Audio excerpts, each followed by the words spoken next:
C'est un garçon de 18 ans qui s'est fait adopter, qui a raté son bac et il part en Algérie pour retrouver sa mère biologique. C'est un livre où on voyage, on découvre l'Algérie.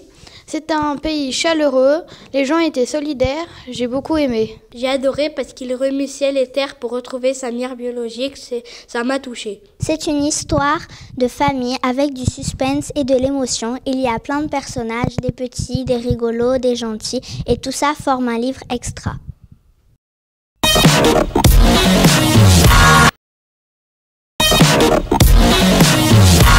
C'est l'histoire de Léa qui n'a pas beaucoup aimé la nouvelle amie de son papa, mais elles font connaissance et s'apprécient. Léa fait connaissance avec sa belle-mère Théodora. Ils partent en famille à Isthminia. C'est l'histoire de Léa entre ses 9 ans et ses 18 ans. Grâce à ce livre, j'ai découvert la Grèce et j'ai envie de m'y intéresser. On connaît l'histoire dès le début du livre, une histoire trop ordinaire. Ils ont tous des longs nez, puis il n'y a pas d'action, pas de suspense. Ils donnent pas envie de le lire.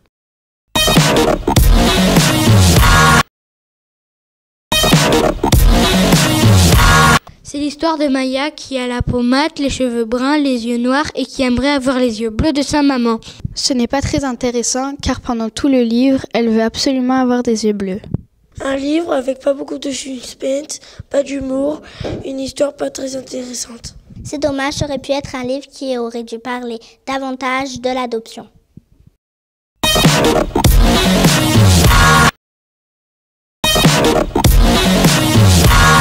Julien trouve sa sœur bizarre et décide de mener l'enquête avec son meilleur ami Timothée.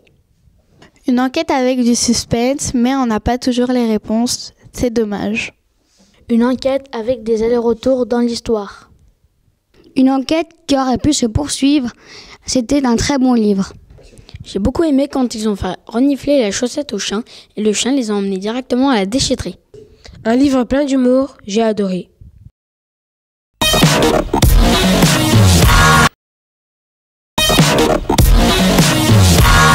Ce livre, c'est comme une enquête policière menée par des enfants, avec une maison qui semble abandonnée le jour et habitée la nuit. C'est un livre où il y a beaucoup de suspense. La nuit, les enfants voient une lueur par la fenêtre et le jour, ils essayent de découvrir le mystère de cette maison. Une histoire et des illustrations très sombres, je n'ai pas aimé ce livre.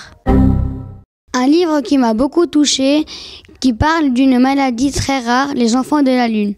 C'est un livre où il y a de l'aventure et j'ai beaucoup aimé la naïveté de Mamicha.